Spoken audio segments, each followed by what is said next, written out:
सासू माँ की नई सहेली। प्रिया किचन में चाय बना रही होती है और सुमन ड्राइंग रूम में बैठकर मजे से टीवी देख रही होती है। तभी दरवाजे की घंटी बजती है। प्रिया, जरा देखना तो कौन आया है। देखती हूँ मम्मी जी। प्रिया दरवाजा खोलती है तो सामने पड़ोस वाली विमला आंटी खड़ी होती है। नमस्ते आंटी जी, कैसी हैं आप? मैं तो बिल्कुल ठीक हूँ बेटा, पर तेरी सास को क्या हुआ है?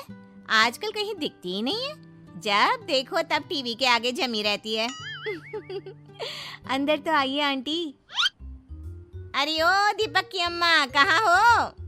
अरे बिमला, आओ आओ, क्या बात है, बड़े दिन बाद याद आई तुम्हें मेरी। मैं तो हमेशा ही तुम्हें याद करती हूँ, पर तुम ही गायब रहती हो और आजकल तो बाहर भी नहीं आती जाती।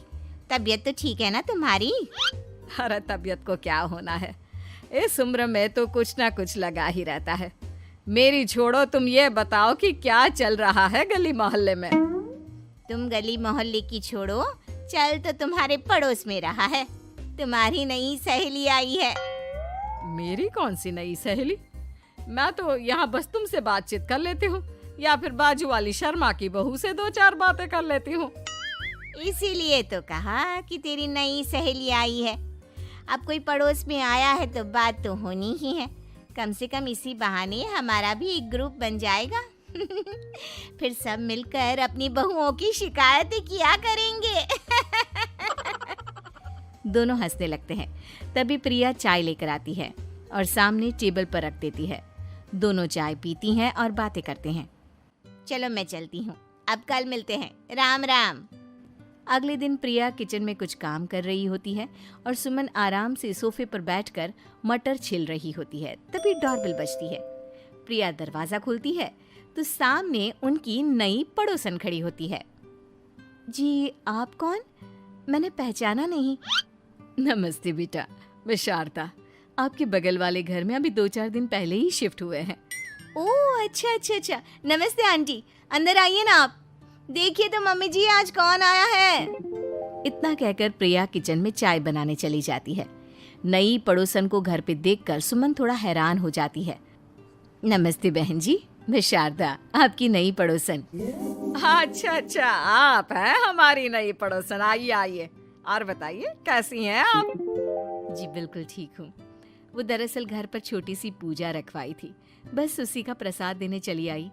सोचा इसी बहाने नए पड़ोसियों से भी मुलाकात हो जाएगी। ये तो बहुत अच्छा सोचा आपने। सुमन प्रिया को आवाज लगाती है। अरे ओ बहू, जरा चाय पानी का तो आके पूछ लो। ये आजकल की बहुएं भी ना, जब तक बोलो नहीं तब तक कुछ नहीं करेंगी। आई मम्मी जी। प्रिया चाय लेकर आती है। दोनों बैठकर चाय पीती हैं और खूब सारी बातें करती हैं। अच्छा बहन जी, अब मैं चलती हूँ, फिर मिलते हैं। अब तो आना जाना लगा ही रहेगा। शारदा के जाने के बाद प्रिया किचन से बाहर आती है। क्या बात है मम्मी जी, आप दोनों को देखकर तो लगा ही नहीं कि पहली बार मिल रही हो। आप दोनों तो बिल्कुल बिछड़ी हुई सहेलियों की तरह बातें कर रही थी। अरे जब दो औरतें मिल जाती है ना, तो बातें अपने आप ही निकल आती है। अब तू अपने काम पर ध्यान दे, बातों पे नहीं। ऐसे ही कुछ दिन बीत जाते हैं। अब सुमन और शारदा अच्छी सहेलियां बन गई होती हैं।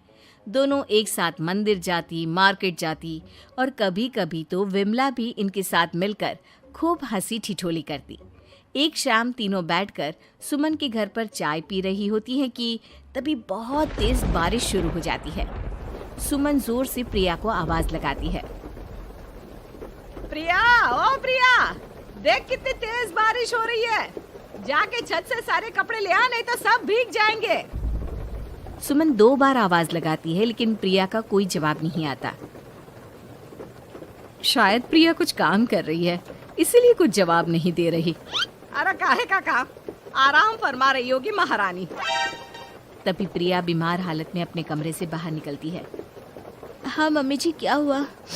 मेरी तबीयत थोड़ी ठीक नहीं है ना, इसलिए आग लग गई। अरे सारे कपड़े भीग गए और तुझे सोने से फुर्सत नहीं है। सबके सामने सुमन के मुंह से ऐसी बातें सुनकर प्रिया उदास हो जाती है और छत से कपड़े उतारने चली जाती है। सुमन, ये क्या बात हुई? प्रिया ने बताया ना कि उसकी तबीयत ठीक नहीं, इसलिए उसकी आंख लग गई। तुम भी ना खामखा उसे सबके सामने सुना दिया। अरे आप नहीं जानती शारदा जी, कुछ बहुएं ना बहुत आलसी होती है, घर का एक काम नहीं करना चाहती। ऐसा नहीं है सुमन, तुम्हारी बहू तो बहुत प्यारी है, तुम्हारी सारी बात भी तो मानती है। हाँ सुमन, तुम प्रिया के बारे में ऐसा क्यों सोचती हो? मेरी भी दो बहुएं हैं, लेकिन मैं उन्हें अपनी बेटियों की तरह रखती हूँ। आखिर वो भी तो किसी की बेटियां ही है ना। और अगर तुम ऐसा ही व्यवहार करोगी तो एक दिन प्रिया भी तुम्हारे साथ ऐसा ही बर्ताव करेगी। शारदा और विमला की बातें सुनकर सुमन की तो बोलती बंद हो जाती है। वहीं प्रिया भी बाहर से सारी बातें सुन रही होती है। अरे मैं कोई उसकी दुश्मन थोड़ी ना हूँ, मैं भी उसकी माँ हूँ, लेकिन कभी कभी सास बनना पड़ता है, नहीं तो बहुएं हाथ से निकल जाती है। देखो सुमन, ये सब सोच का फर्क है। अगर तुम ये सोचोगी तो कभी प्रिया को अपनी बेटी नहीं बना पाओगी। इतना कहकर शारदा और विमला वहां से चली जाती हैं और सुमन अकेले बैठकर उनकी बातें सोचने लगती है। अगले दिन प्रिया और दीपक अपने कमरे में बैठकर बात कर रहे होते हैं और सुमन उनके कमरे के बाहर कुछ काम कर रही होती है और उन दोनों की बातें सुन लेती है। दीपक, तुम्हें पता है हमारे पड़ोस में जो शारदा आंटी है ना, बहुत अच्छी हैं। अच्छा, ऐसा क्या हो गया जो तुम्हें वो इतनी अच्छी लगने लग गई? कुछ खास नहीं, बस कल जब मम्मी जी मुझे सबके सामने सुना रही थी तो शारदा आंटी ने मेरा साथ दिया। मैं तो सच में हैरान ही रह गई थी जब उन्होंने मम्मी जी को मुझसे ऐसा बर्ताव करने के लिए मना किया। अच्छा, फिर क्या हुआ?